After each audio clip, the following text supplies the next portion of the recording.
అందరికీ నమస్కారం అండి. Welcome back to Priya's home made food. ఈ కర్రీని చూడగానే మీకు కూడా నాలాగే నోట్లో నీళ్లు ఊరాయి కదండి. అయితే ఇంకెందుకు ఆలస్యం, వెంటనే ప్రాసెస్ లోకి వెళ్ళిపోదాం. స్టవ్ మీద బాండి పెట్టుకొని ఆయిల్ వేసుకోవాలండి. ఆయిల్ కొంచెం ఎక్కువగానే వేసుకోవాలి. నాన్ వెజెస్ కి ఆయిల్ ఎక్కువగానే పడుతుంది. అందులోనే ఉల్లిపాయ ముక్కలు, పచ్చిమిరపకాయ ముక్కలు వేసుకొని బాగా వేపుకోవాలండి. చాలా మంది ఉల్లిపాయ ముక్కల్లో ఉప్పు వేస్తారండి. సాల్ట్ వేసి వేయించుకుంటారు. అలా వేయించుకోవడం వల్ల త్వరగా వేగిపోతాయని అనుకుంటారు. నేనైతే అలా వేయట్లేదండి. ఆనియన్స్ బాగా వేగిన తర్వాత పావు కేజీ మటన్ తీసుకొని శుభ్రంగా కడుక్కొని వేసుకోవాలి.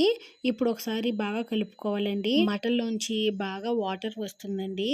ఆ వాటర్ పూర్తిగా ఇంకిపోయే వరకు మూత పెట్టుకొని మటన్ ని బాగా మగ్గపెట్టుకోవాలండి. ఇలా మగ్గపెట్టుకోవడం వల్ల మటన్ చాలా సాఫ్ట్ గా బాగా కుక్ అవుతుంది. మటన్ నుండి వచ్చిన వాటర్ పూర్తిగా అబ్జర్వ్ అయిపోయే వరకు మూత పెట్టుకొని మగ్గపెట్టుకోవాలండి. తర్వాత మూత తీసి ఒక 3 స్పూన్లు అల్లం వెల్లుల్లిపాయ పేస్ట్ వేయాలి. ముక్కలకి పట్టే వరకు బాగా కలుపుకోవాలి. అందులోనే తగినంత కారం వేసుకోవాలి. నేను పచ్చిమిరపకాయలు ఎక్కువ వేసాను కదండి, అందుకని కారం కొంచెం తగ్గించే వేస్తున్నాను. చిటికెడు పసుపు కూడా వేసుకొని బాగా కలుపుకోవాలండి. గంట సేపు బాగా నానబెట్టుకొని వడకట్టుకున్న పచ్చిశనగపప్పు తీసుకొని కూరలో వేసుకోవాలండి.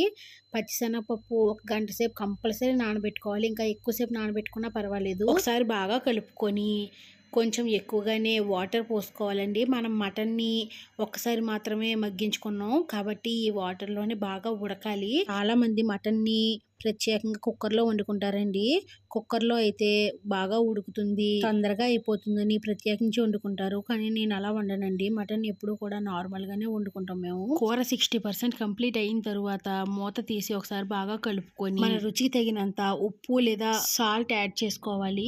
సాల్ట్ ముందుగానే యాడ్ చేసినట్లయితే శనగపప్పు ఉడకదు, మటన్ ఉడకదు అంటారు కదండి, అందుకనే లాస్ట్ లో యాడ్ చేసుకోవచ్చు. మళ్ళీ ఒకసారి బాగా కలుపుకొని శనగపప్పు అనేది చూసుకోవాలండి మెత్తగా ఉడికిందా లేదా అని. చూడండి, ఇలా నలిపితే నలగాలి, కాకపోతే ఇంకొంచెం ఉడికితే ఇంకా బాగుంటుంది. కూర బాగా ఉడికిపోయిన తర్వాత పైన కొత్తిమీర చల్లుకొని దించుకోవడమే.